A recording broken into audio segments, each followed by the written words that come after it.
Ridicule LLC presents a Molière Citation awarded to the Democratic Party and its leadership.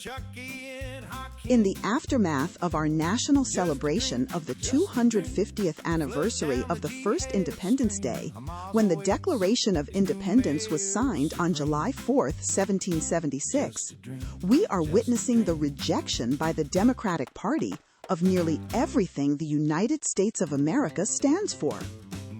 Whether it's history, children's fables, or anecdotal evidence, all roads lead to the conclusion that the Democrats are entering the final stages. On one hand, the leaders insist that they manage a big tent with room for all sorts of left-wing progressives and socialists.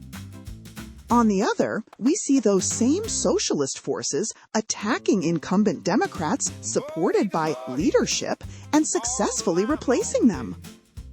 Several observations come to mind, such as Santayana, "Those who ignore history are doomed to repeat it." An example would be the communists in the Russian Revolution just over a century ago.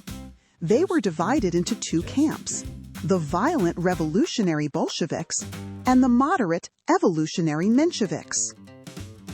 Lenin led the victorious Bolsheviks and soon after taking power held show trials and executions of Menshevik leaders and followers. It's not a long jump to see that the revolutionary forces literally eat their young and their competitors as well. There is no room in socialist and communist regimes for dissent, period, end of story.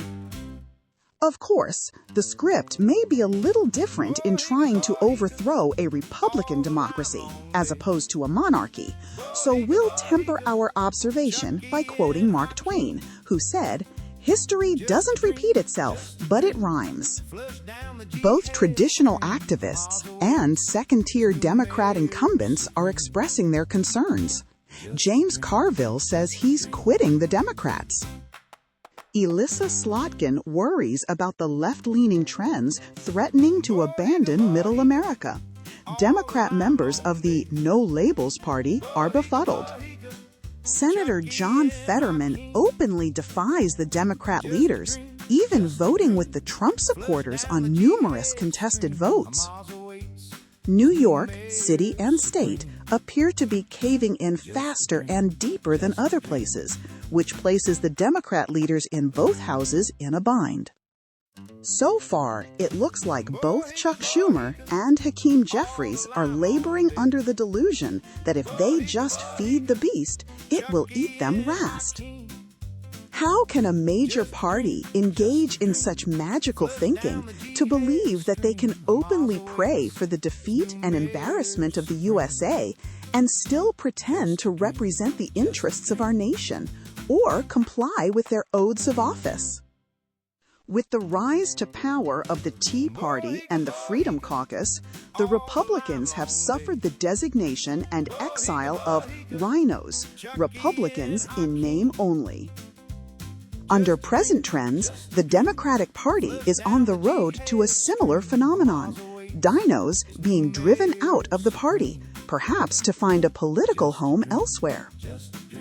Only this time, they will be not only Democrats in name only, but also political dinosaurs, and they won't even decompose into useful fossil fuels. We'll see, but the Molière Citations team has greater faith in the American electorate than the ABT, always blame Trump, crowd at the DNC. P.S. We continue to scratch our heads on the bizarre promotion of lefty causes by the so-called mainstream media. What is their endgame if the nation were to lurch towards socialism? At least so far in recorded history, there has never been a socialist regime with a free press, or indeed anything like our First Amendment press protections.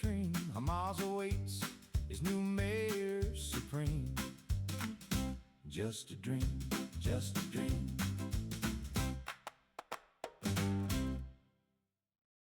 Our considered advice is to acknowledge the insidious effects of socialism and mend your ways.